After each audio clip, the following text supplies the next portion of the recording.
Bonsoir à tous. Dans l'actualité ce soir, les actes homophobes en forte progression en France, plus 20% en 2016, chiffre préoccupant qui donne une résonance particulière à la journée mondiale de lutte contre l'homophobie qui avait lieu aujourd'hui. Dans ce journal, état des lieux en Indre-et-Loire. Dans moins d'un mois, premier tour des élections législatives. Parmi les nombreuses inconnues de ce scrutin, le cas de la 5e circonscription d'Indre-et-Loire, la seule où le député sortant Philippe Briand ne se représente pas. Focus dans un instant. Ils réclament la destruction de l'école de leurs enfants, situation inédite à Tours-Nord. Les parents d'élèves se mobilisent contre un bâtiment qu'ils jugent dangereux. Reportage dans ce journal.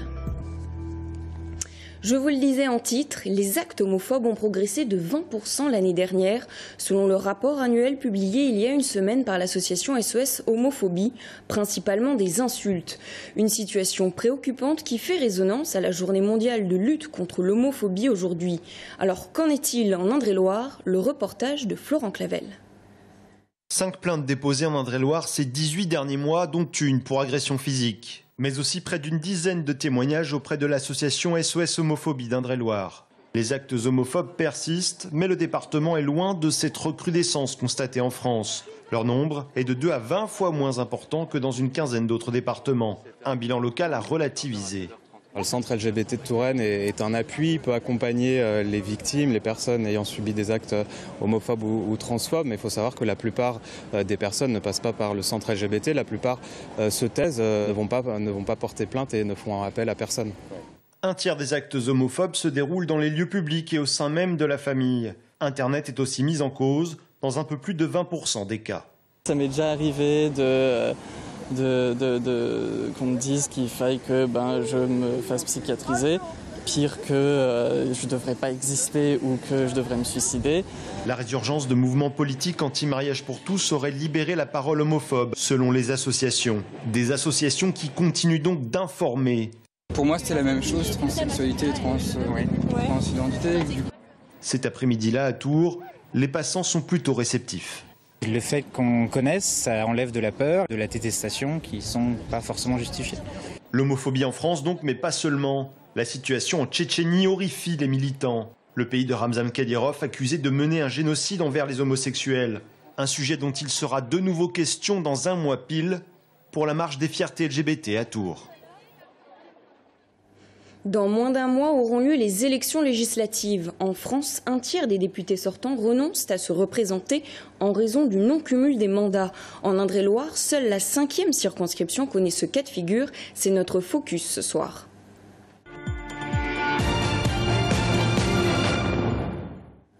La 5e circonscription s'étend sur tout le nord-ouest de l'Indre-et-Loire, un territoire fidèle pendant 25 ans au député sortant les Républicains Philippe Briand. Mais ce dernier, en raison du non-cumul des mandats, a décidé de ne pas se représenter. Alors qui prendra sa succession? Au premier tour de la présidentielle, aucune formation ne s'est vraiment détachée. Amanda Bruyère-Rivera. Chef d'entreprise, la candidate En Marche Sabine Tillaille sait qu'elle n'a pas la notoriété d'un professionnel de la politique.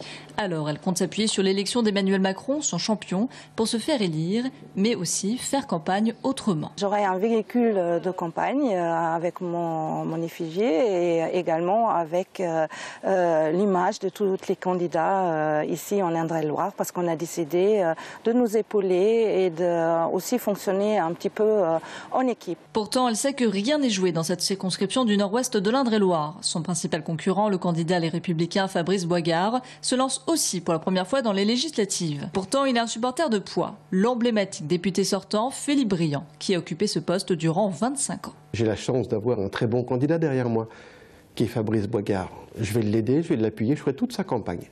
On va se battre à fond et on va gagner. Cependant, le Front National pourrait bien créer la surprise. Arrivé 3e au premier tour de la présidentielle dans la circonscription, son score ne cesse de croître au fil des scrutins. Plusieurs villes comme Langeais ou Château-la-Vallière ont mis Marine Le Pen en tête lors du premier tour. Alors Daniel Fragzac compte sur cette dynamique pour créer une triangulaire et l'emporter. Il faut une vraie force d'opposition, un vrai contre-pouvoir à l'Assemblée nationale. Et nous représentons ce contre-pouvoir. On ne va pas laisser Macron avoir toutes les ficelles en main tous les pouvoirs réunis en une seule personne, parce que ça ne pourra pas compter sur les Républicains, ni sur le Parti Socialiste, pour faire une force d'opposition à l'Assemblée nationale. Mélanie Fortier, candidate PRG et PS, compte aussi incarner une opposition, mais pas systématique. La modernité ne refuse pas le dialogue.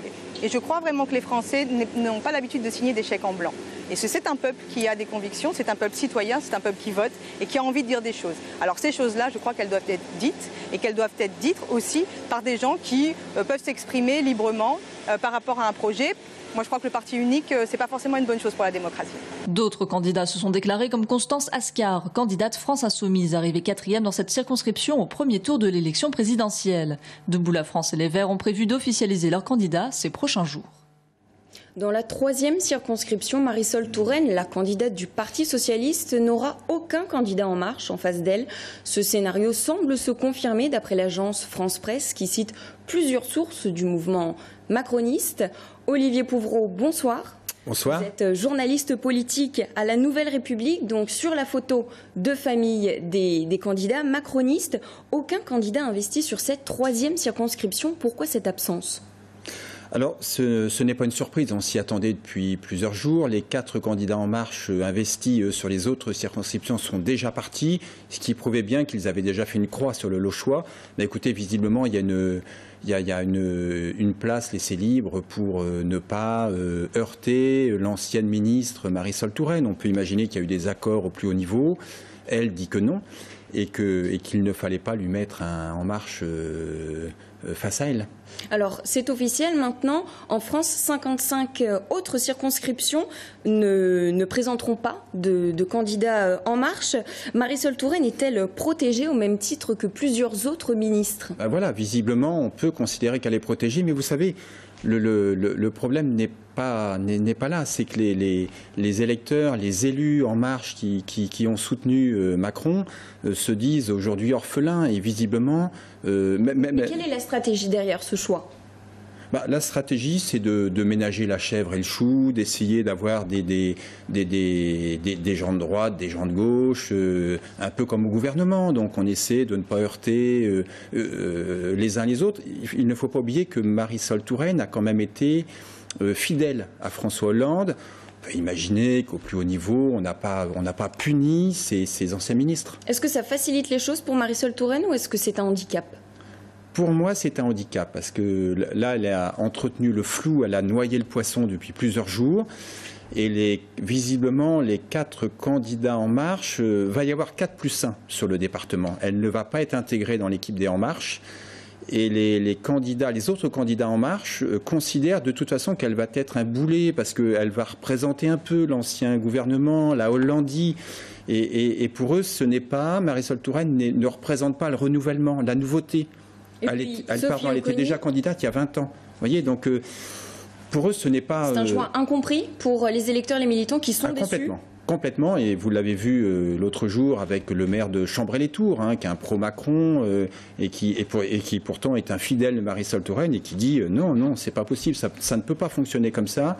Les électeurs En Marche vont être très mécontents de ne pas avoir un représentant En Marche sur leur circonscription. Alors un autre obstacle également pour Marisol Touraine, c'est Sophie Oconi, candidate LREDI, qui se revendique également pro-macroniste. Eh bien voilà, donc le président Macron tend la main aux élus, aux candidats LR, UDI. Elle, présidente de l'UDI départementale, dit mais pas de problème, moi on me tend la main, le président me tend la main, je la prends. Donc moi aussi je revendique de pouvoir attirer à moi les électeurs macronistes. Moi aussi, quelque part, je suis Macron compatible. Il est encore temps pour Marisol Touraine de se positionner chez Macron ?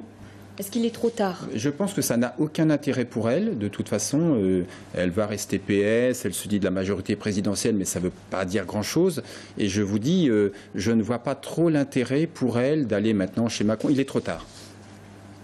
Du coup, est-ce que c'est par là une façon de s'enterrer quelque part, même sur son territoire ? Moi, je vous dis... un mauvais calcul stratégique ? Je pense qu'elle aurait dû, si elle avait voulu aller sur les terres macronistes, elle aurait dû le faire bien plus tôt. Je pense même avant le premier tour de la présidentielle, ça aurait été beaucoup plus clair. Là, on a l'impression d'un calcul politique. Et à l'heure du renouveau et du renouvellement de la vie politique, franchement, ça fait politique des années 80-90.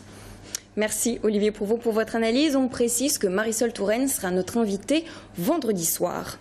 Et puis pour terminer ce chapitre législatif, la gauche partira bel et bien divisée. Après la France insoumise la semaine dernière, c'est au tour du Parti communiste français de publier la liste de ses candidats en Indre-et-Loire. Vous le voyez, un candidat par circonscription, notamment Léonard Lema, un étudiant de 22 ans dans la première circonscription, celle de Tours, ou encore Fabien Coste, le secrétaire départemental du PCF, dans la deuxième circonscription. Le parti Europe Écologie Les Verts publiera quant à lui ses candidats dès demain.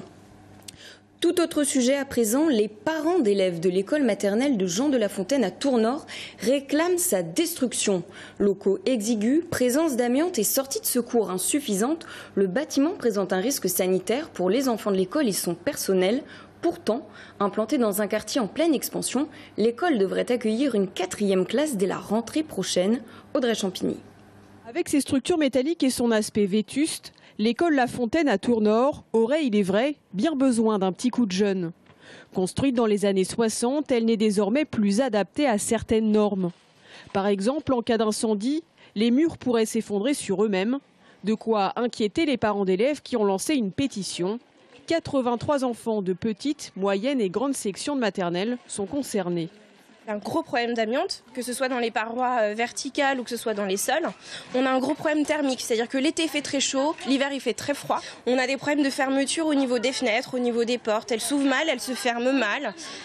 Par exemple, les fenêtres du dortoir, on peut y passer la main en fait. Il faut savoir au niveau des ouvertures, même quand elles sont fermées. Un projet de démolition et de reconstruction avait un temps été évoqué par la municipalité précédente.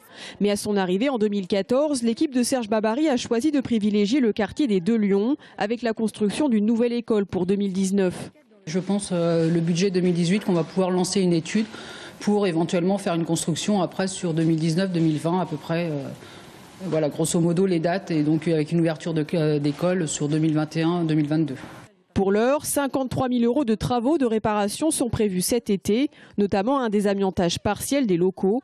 Pour ce qui est du chantier global de reconstruction, il pourrait se chiffrer aux alentours de 7 millions d'euros. L'avenir du site Michelin de Joué-les-Tours reste toujours flou. Le plan de revitalisation touche à son terme et pourtant, hormis la chaufferie, aucun projet n'a encore abouti. Hier soir, le dossier animait les débats lors du conseil municipal de Joué. Le maire de la ville, Frédéric Ogis, a annoncé qu'en dernier recours, la commune, aidée de la métropole Tours-Val-de-Loire, pourrait préempter les terrains disponibles. Divorce consommé entre le Front National et Debout la France. Cette entente n'aura duré que 15 jours et pourtant des démissions en cascade dans le parti gaulliste. Alors quelles conséquences pour le parti de Nicolas Dupont-Aignan et pour les élections législatives en Indre-et-Loire? Jean de Fouquier, secrétaire départemental du parti Debout la France, est notre invité. Il répondra à toutes nos questions. À tout de suite.